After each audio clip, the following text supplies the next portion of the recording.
की थी, मार्केट होते हुए दिखाई दी है। निफ्टी 22,000 के ऊपर डिसाइसिवली टिकते हुए दिन के ऊपरी स्तर पर इस समय कारोबार कर रहा है। बैंक निफ्टी में 450 अंकों की तेजी है और मिड कैप्स भी एक्शन तेजी का बना हुआ है। इसीलिए अगर आप मार्केट की ब्रेथ भी देखेंगे आज के कारोबार में तो पॉजिटिव ही दिखाई देगी। फटाफट से लेकर आते हैं आपके सामने एनएससी के स्टैट्स और उसके बाद बाजार की बड़ी बातें आपको बताएंगे। 168 स्टॉक है जो दबाव के साथ कर रहे हैं कारोबार। तो ये है फिलहाल मार्केट का मूड माहौल। हालांकि आज काफी सारी पॉकेट्स है जहां पर एक अच्छा मोमेंटम आज कारोबार में देखने को मिल रहा है। सेलेक्ट एक एक करके आपके सामने लेकर आएंगे आगे शो में, लेकिन पहले एक बार इंटरनेशनल क्यूज पर भी नजर डाल लेते हैं। हालांकि इंडियन मार्केट्स के लिए अपकमिंग बजट एक इंपॉर्टेंट ट्रिगर रहेगा, उससे पहले हम segment specific action consistently market में आते हुए देखेंगे। लेकिन स्टिल यूरोपियन मार्केट से शुरुआत कर लेते हैं, जहां पर यूरोपियन मार्केट्स की जो शुरुआत है वो पॉजिटिव हुई है। और एशियन मार्केट्स देखेंगे तो मिले जुले हैं एशियन मार्केट्स। निक्केई, कॉस्पी और शंघाई में हरे निशान में कारोबार हो रहा है, बाकी मार्केट्स लाल निशान में हैं। अमेरिका के फ्यूचर्स लेकर आते हैं। 12 अंकों पर है डाउ फ्यूचर्स, नेस्डेक का फ्यूचर 45 अंकों पर है, तो यहाँ पर 1/4% की बढ़त आपको नेस्डेक फ्यूचर में देखने को मिल रही है। लेकिन सो फार कोई खराब संकेत नहीं है इंटरनेशनल मार्केट से, अगर तेजी वाले ट्रिगर भी नहीं है तो। लेकिन इंडियन मार्केट्स अपनी ही धुन पर सवार है। लेकर आते हैं फटाफट से आपके सामने बाजार की बड़ी बातें कि अब तक मार्केट में हुआ क्या है, क्या रही है की हाईलाइट्स अब तक के कारोबार की। तो बाजार की शुरुआत तेजी के साथ हुई। निफ्टी 22,000 के ऊपर निकलते हुए नए रिकॉर्ड ऊंचाई पर मार्केट्स फिलहाल कारोबार कर रहे हैं। 22,058 के मौजूदा लेवल्स निफ्टी पर देखने को मिल रहे हैं। बैंक निफ्टी इस समय 450 अंकों के आसपास की तेजी के साथ ट्रेड कर रहा है। मिड कैप इंडेक्स भी 0.1% ऊपर है आज के कारोबार में। पॉकेट्स दिखाते हैं, oil and gas, energy, IT, health care, यहां पर एक स्ट्रॉन्ग मोमेंटम है। अगर आप मिड कैप्स में जाएंगे तो railway stocks, NBFCs, paper stocks, यहां पर एक अच्छी खरीदारी देखने को मिल रही है। 2-3 पॉकेट्स हैं जो आज उतनी वाइब्रेंट नहीं है। रियल्टी, एफएमसीजी, कंज्यूमर ड्यूरेबल्स, यहां पर थोड़े से मिक्स ट्रेड्स आज के सेशन में दिखाई देंगे, यानी गिरने बढ़ने वाले दोनों तरीके के स्टॉक्स आपको इन सभी पॉकेट्स में मिलेंगे। लेकिन इंडेक्स पर करना क्या है बाजार बंद होने तक, इस पर करते हैं बातचीत। हमारे साथ शेर खान के जतिन गेडिया मौजूद है। जतिन नमस्कार, स्वागत है आपका। बताइए पहले तो इंडेक्स पर आए निफ्टी, बैंक निफ्टी, क्या व्यू है आपका बाजार बंद होने तक?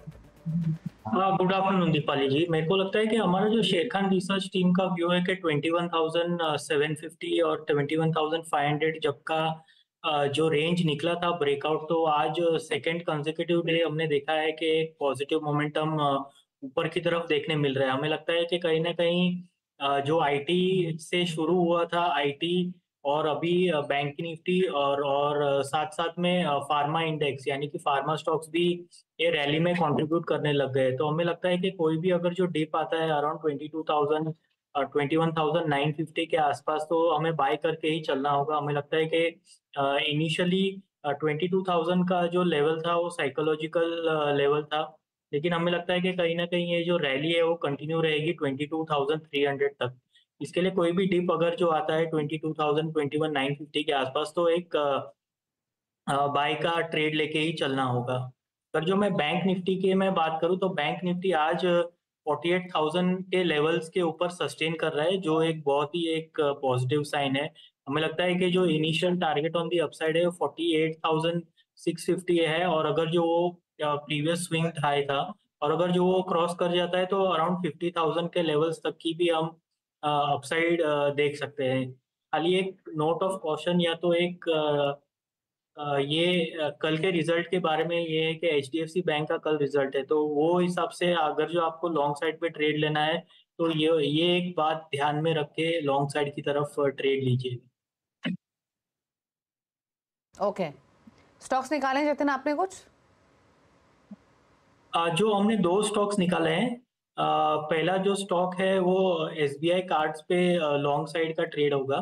तो एसबीआई कार्ड्स हमने देखा है कि कंसोलिडेशन में चल रहा है। मुझे लगता है कंसोलिडेशन कंप्लीट हो गया और next leg of the up move start हो गया है। तो मेरे को लगता है कि 795 से 824 तक के टारगेट के लिए एसबीआई कार्ड्स में लॉन्ग करके चलना होगा विद स्टॉप लॉस ऑफ 757। और दूसरा जो मेरा लॉन्ग साइड पे ट्रेड होगा वो अल्ट्राटेक सीमेंट होगा। अल्ट्राटेक सीमेंट में हमने एक शार्प फॉल देखा हुआ है, और पिछले एक दो ट्रेडिंग सेशन से वो 40 डे एवरेज के आसपास सपोर्ट लेके पॉजिटिवली ट्रेड कर रहा है। तो हमें लगता है कि अल्ट्राटेक सीमेंट लॉन्ग करके चलना चाहिए। हमारे टारगेट्स ऊपर में 10,350 के रहेंगे और हम स्टॉप लॉस 9720 का लगा के इसमें लॉन्ग साइड की तरफ ट्रेड लेना चाहेंगे। ठीक है, तो चलिए ये रहे दो ट्रेड्स आपको जतिन की तरफ से, लेकिन फटाफट से लेकर आते हैं मिड कैप्स का हाल आपके सामने, जहां पर एक अच्छा मोमेंटम आज के कारोबार में देखने को मिल रहा है। तो मिड कैप गेनर लूजर्स की तरफ रुख करते हैं। शुरुआत करेंगे रेलवे स्टॉक्स के साथ, जहां पर जोरदार तेजी आज के कारोबार में देखने को मिल रही है। IRFC अब 18% ऊपर हो चुका है। RVNL में 11.5% की तेजी है। इरकॉन 5.5% ऊपर और टेक्समैक ओरिल भी 4.5% की तेजी के साथ कर रहा है कारोबार। NBFCs में GIC हाउसिंग, चोला फाइनेंस, MAS फाइनेंशियल, REC 2.25% ऊपर REC है। MAS फाइनेंशियल में भी 8% का अपमूव आज के कारोबार में देखने को मिल रहा है और GIC हाउसिंग 4% ऊपर। बैंक स्टॉक्स, यूनियन बैंक 2.5% ऊपर, बैंक ऑफ महाराष्ट्र 4% ऊपर, 2.5% ऊपर है south Indian bank, Karnataka bank में भी 2% का उछाल। फार्मा, ऑरबिंदो फार्मा 5.25% ऊपर, ग्लेनमार्क फार्मा 4.5% ऊपर, ग्रैन्यूल्स में 4.5% का मूव, बायोकॉन भी 2.25% की तेजी के साथ कर रहा है ट्रेड। साथ ही IT स्टॉक्स दिखाए तो अकेलिया सोल्यूशंस 7.5% ऊपर है, साइंट 1.5% ऊपर, 2.5% ऊपर है न्यूक्लियस सॉफ्टवेयर, जेंसाटेक में भी 2.5% की तेजी देखने को मिल रही है। ऑयल एंड गैस में MRPL 8.5% ऊपर, ऑयल इंडिया 3.25% ऊपर है, पेट्रोनेट 1% ऊपर और 1.5% के आसपास की मजबूती IOC में आज के कारोबार में है। पेपर स्टॉक्स चमक रहे हैं आज, ओरिएंट पेपर 6.5% ऊपर है, TNPL में 6.5% का उछाल, 2.5% ऊपर शीर्षक सही पेपर और JK पेपर 4.5% ऊपर कारोबार करते हुए आज के सेशन में। कुछ स्टॉक्स मिड कैप्स में जो प्रॉफिट टेकिंग के अंडर है, उसमें सुप्रीम इंडस्ट्रीज 2.5% नीचे है, 2.5% नीचे है एंड्योरेंस टेक, TVS मोटर्स 3% नीचे है और 2% गिरावट आपको यूनो मिंडा में भी देखने को मिल रही है। तो ये रहे वो मिड कैप्स के सेलेक्ट स्टॉक्स जो कि प्रेशर में है आज के कारोबार में। लेकिन बात करेंगे टाटा कंज्यूमर की, क्योंकि बाजार की नजर आज टाटा कंज्यूमर पर है, जिसने 7,000 करोड़ में बड़ी शॉपिंग की है। कंपनी ने 2 कंपनियों को खरीदा है। क्या है सौदे की डिटेल्स बताने के लिए हर्षिता सावंत हमारे साथ मौजूद हैं। बताइए हर्षिता। आप जी, हम एक वीकेंड शॉपिंग लिस्ट निकली है। करीब 7,000 करोड़ की 2 कंपनियां सीधे टाटा कंज्यूमर ने एक्वायर की है। कंपनी का इंटेंट यही है अपने प्रोडक्ट पोर्टफोलियो को बढ़ाने का। 7,000 करोड़ की इस टोटल शॉपिंग में 2 एंटिटीज एक्वायर की गई हैं। एक है कैपिटल फूड्स और दूसरी है ऑर्गेनिक इंडिया। ऑर्गेनिक इंडिया जो फैब इंडिया की पहले कंपनी थी, उसमें 100% हिस्सेदारी दरअसल टाटा कंज्यूमर की रहेगी। कैपिटल फूड्स में करीब 75% हिस्सा ये खरीदने वाले हैं। तो किस एंटिटी के लिए कितना पैसा चुकाया गया है? 5,100 करोड़ में कैपिटल फूड्स का वो 75% स्टेक और ऑर्गेनिक इंडिया 1,900 करोड़ में खरीदी जा रही है। अब क्या खासियत है इन सौदों की और क्या मिलेगा दरअसल टाटा कंज्यूमर को? कैपिटल फूड्स के खेमे में चिंग्स सीक्रेट वो मशहूर ब्रांड और साथ ही साथ स्मिथ एंड जॉन के ब्रांड हैं। ऑर्गेनिक इंडिया F&B प्रोडक्ट्स में हर्बल सप्लीमेंट्स, ऑर्गेनिक चाय, ऑर्गेनिक पैकेज फूड्स के कारोबार में ये कंपनी है। अब यहां पर आप गौर करिएगा, न्यूट्रिशन कैटेगरी में ऑर्गेनिक फूड के ऑर्गेनिक इंडिया के जरिए दरअसल टाटा कंज्यूमर की एंट्री और of course pantry platform scale होता हुआ दिखाई देगा टाटा कंज्यूमर का कैपिटल फूड्स के एक्विजिशन के बाद। ऑर्गेनिक मार्केट ये ग्लोबल मार्केट है 85,000 करोड़ का। दूसरी तरफ नूडल्स और देसी चाइनीज का मार्केट करीब 21,400 करोड़ का है, जिसे कंपनी दरअसल एड्रेस करती हुई दिखाई देगी। ध्यान रहे 6.8 टाइम्स पर ये वैल्यूएशन ऑर्गेनिक इंडिया की आई है इन प्राइस पॉइंट्स पर और 5.2 टाइम्स पर दरअसल कैपिटल फूड्स को एक्वायर किया गया है। देखना इंपॉर्टेंट है कि ये कंपनियां आगे क्या डिलीवर करेंगी। तो FY24 का जो एस्टिमेट है वो यही कहता है कि कैपिटल फूड 750 से 770 करोड़ तक की आय कमा सकती है। मार्जिन इनका 20% प्लस का रहेगा। ऑर्गेनिक इंडिया के केस में ये 350 करोड़ के ऊपर का नंबर रहेगा और यहां पर भी मार्जिन हायर डबल डिजिट में 17 to 18% तक के। फायदे क्या होंगे? ऑफ कोर्स प्रोडक्ट कैटेगरी बड़ी हो रही है, उसका सबसे बड़ी अपॉर्चुनिटी है और मार्केट साइज बड़ा हो रहा है। 75% हिस्सा तुरंत ऑर्गेनिक इंडिया में लिया जा रहा है, बाकी 25% बाद में लेंगे। कैपिटल फूड्स को एक्वायर किया जा रहा है सीधे तौर पर। साथ ही साथ आपको यह भी देखना है कि कंपनी इसे कैसे करेगी। कंपनी ने कहा है कि क्लियरली पहले से ही EPS एक्रीटिव रहने वाली है।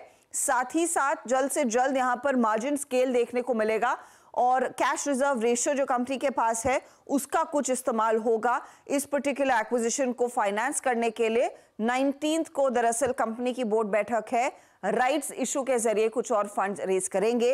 इस खबर के बाद आज स्टॉक में कुछ मुनाफा वसूली जरूर देखने को मिली है, क्योंकि मार्केट उम्मीद कर रहा था कि कभी भी वो एक्विजिशन अनाउंस होगा और वो डिटेल्स आ चुके हैं। शुक्रिया हर्षदा, सभी डिटेल्स इस डील से जुड़ी हुई शेयर करने के लिए। क्विक स्टॉक पर कमेंट भी ले लेते हैं जतिन का। जतिन, क्या राय है आपकी? स्टॉक थोड़े से दबाव में है, बहुत ज्यादा गिरावट तो नहीं है, बट 1.5% नीचे है। क्या व्यू है टेक्निकल इन लेवल्स से टाटा कंज्यूमर पर? देखिए, टाटा कंज्यूमर की अगर जो मैं बात करूं, आज एक गैप अप ओपनिंग हुआ था ये न्यूज फ्लो के कारण, लेकिन ऊपरी स्तरों से अराउंड 1200 के आसपास हमने देखा है कि थोड़ी सेलिंग प्रेशर आई है। लेकिन मेरे को लगता है कि कहीं ना कहीं ये जो ट्रेंड है वो बहुत ही पॉजिटिव है। हमको लगता है कि नीचे में अराउंड 1110 के आसपास अगर जो स्लिप होता है तो वहां पे उसका 40 आवर मूविंग एवरेज है। तो अगर जो वहां पे आता है तो एक डेफिनेटली लॉन्ग साइड की तरफ ट्रेड लेना चाहिए, क्योंकि ओवरऑल जो ट्रेंड है वो पॉजिटिव ही है। शायद आज के ट्रेडिंग सेशन में हमने ये न्यूज़ फ्लो जो डिस्काउंट करने के लिए ये जो थोड़ा प्राइस एक्शन नेगेटिव हुआ है, लेकिन मेरे को लगता है कि कहीं ना कहीं ट्रेंड पॉजिटिव है। बाय ऑन डिप की ही सलाह रहेगी।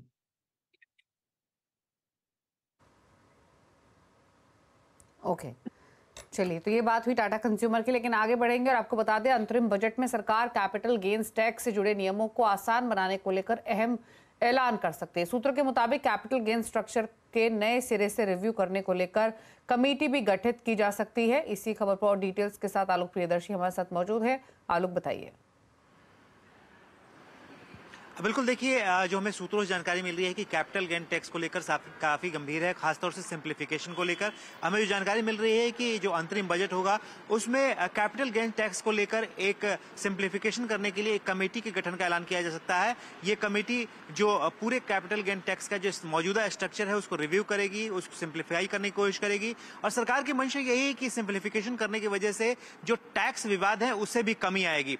कुल मिलाकर अगर देखें तो अभी जो कैपिटल गेन्स का स्ट्रक्चर है ये काफी पेचीदा है, क्योंकि इसमें कैपिटल एसेट्स के क्लैरिफिकेशन, उसके बाद होल्डिंग पीरियड्स, अलग अलग कैपिटल एसेट्स पर अलग अलग टैक्स की दरें, और साथ ही साथ इंडेक्सेशन को लेकर जो काफी एक कॉम्प्लेक्सिटीज रहती है, उसकी वजह से जो आम निवेशक हैं उनको काफी परेशानी होती है।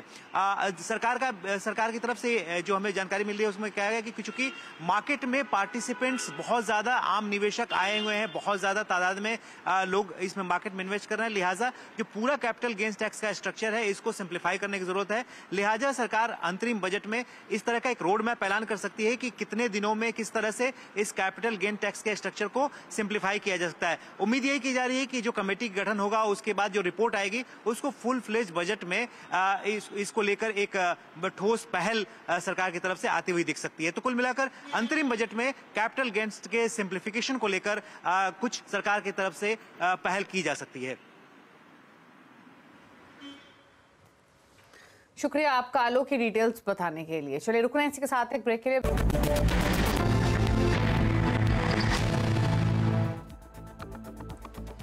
आप देख रहे हैं मिड कैप मंत्रा, और अयोध्या में राम मंदिर की प्राण प्रतिष्ठा में अब चंद दिन ही बचे हैं। पिछले कुछ दिनों से हम ऐसी कंपनियों की चर्चा कर रहे हैं जिनका श्री राम या अयोध्या से गहरा जुड़ाव है। सुमित मेहरोत्रा आज फिर लाए हैं एक ऐसा ही स्टॉक। बताइए, कौन सी कंपनी है सुमित? आज जिस स्टॉक के ऊपर आपको नजर बनाकर रखनी होगी वो है अपोलो सिंदूरी का स्टॉक, और हाल फिलहाल में स्टॉक में काफ़ी चर्चा भी आते हुए दिखाई पड़ी। मल्टीपल ट्रिगर्स के तौर पे स्टॉक कामकाज कर रहा है। दरअसल ये कंपनी वैसे तो हॉस्पिटैलिटी बिजनेस के अंदर है, कुछ इंफ्रास्ट्रक्चर के ऊपर भी कामकाज करते हैं। चेन्नई बेस्ड ये कंपनी है। अपोलो ग्रुप के साथ कंपनी काफ़ी समय से एक करार भी है कारोबार को लेकर। केटरिंग, मैनेजमेंट सर्विसेज और रेस्टोरेंट, ये तीन इनके प्रोमिनेंट बिजनेस है जिसमें इस कंपनी का मेजर कामकाज है। रिसेंटली टेडी बाजार में कंपनी को एक मल्टी लेवल पार्किंग का ऑर्डर मिला था, तो करीब 3000 स्क्वायर मीटर का ये एक पार्किंग है, जिसके साथ साथ कंपनी एक होटल पे भी कामकाज कर रही है और एक रेस्टोरेंट बना रही है, जिस रेस्टोरेंट के अंदर करीब 1000 लोगों की कैपेसिटीज़ के साथ कामकाज होता हुआ दिखाई पड़ेगा। सो इस बड़ी क्योंकि वहाँ एक अच्छे इन्फ्लोज की उम्मीद लगा रहे हैं और उस इन्फ्लो का एक बड़ा बेनिफिट शायद स्टॉक को पहुँच सकता है, इसके आधार पर ही स्टॉक में बड़ी तेज़ी देखने को मिली है। महज 2 हफ्तों के अंदर ये स्टॉक करीब 50% के आसपास चल चुका है और करीब 80 के मल्टीपल पर स्टॉक ऑलरेडी कामकाज कर रहा है। तो वैल्यूएशन साइड थोड़ा महंगा है, लेकिन हाल फिलहाल में इस न्यूज़, इस ट्रिगर के मद्देनजर स्टॉक में बढ़िया तेज़ी आते हुए दिखाई पड़ी है।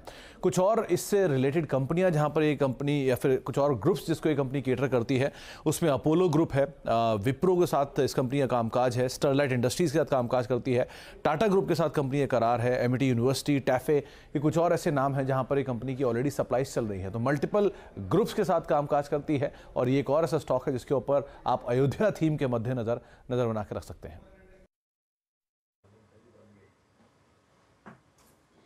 शुक्रिया सुमित ये बताने के लिए। तो अपोलो सिंदूरी कंपनी जिसका कनेक्शन राम मंदिर अयोध्या से। लेकिन आगे बढ़ेंगे, अब लेकर आते हैं खिलाड़ी नंबर 1 का अपडेट। इस हफ्ते मुकाबला चल रहा है wavstrategy.com के आशीष क्याल, IDBI कैपिटल के ब्रजेश एल और एंजल 1 के स्नेहा सेठ। और साथ ही अब दिखाते हैं आपको अपडेट। आशीष क्याल ने राइट से एग्जिट किया 537.35 के लेवल्स पर, 591 के इनके टारगेट थे। ऑल्दो रेमन से आशीष ने प्रॉफिट्स बुक किए हैं 1845 के लेवल्स पर। ये एक और ट्रेड था इनके पोर्टफोलियो में। तो ये 2 अपडेट्स हैं फिलहाल आशीष क्याल के पोर्टफोलियो से। अब दिखाते हैं आपको रिटर्न की स्थिति क्या बनी हुई है मुनाफे के मीटर में। हालांकि पहला ही दिन है और तीनों ही खिलाड़ियों की शुरुआत हुई है आज। फिलहाल की स्थिति देखेंगे अगर तो लीड कर रहे हैं आशीष क्याल 3.5% के आसपास के रिटर्न के साथ। स्नेहा सेठ का पोर्टफोलियो 2.5% रिटर्न दे रहा है। ब्रजेश एल का पोर्टफोलियो 0.86% के रिटर्न लेंड कर रहा है। इसी के साथ मिड कैप 15 में इतना ही। ब्रेक के उस पर आप देखिए न्यूयॉर्क कंपनी में आज बात करेंगे मेडिसिस्ट हेल्थकेयर के IPO पर। कंपनी के चेयरमैन और whole time director Vikramjit Singh Chatwal से और साथ ही CEO और whole time director Satish VN Gidugu भी हमारे साथ मौजूद रहेंगे। एक छोटे से ब्रेक के बाद न्यूयॉर्क कंपनी में। नमस्कार।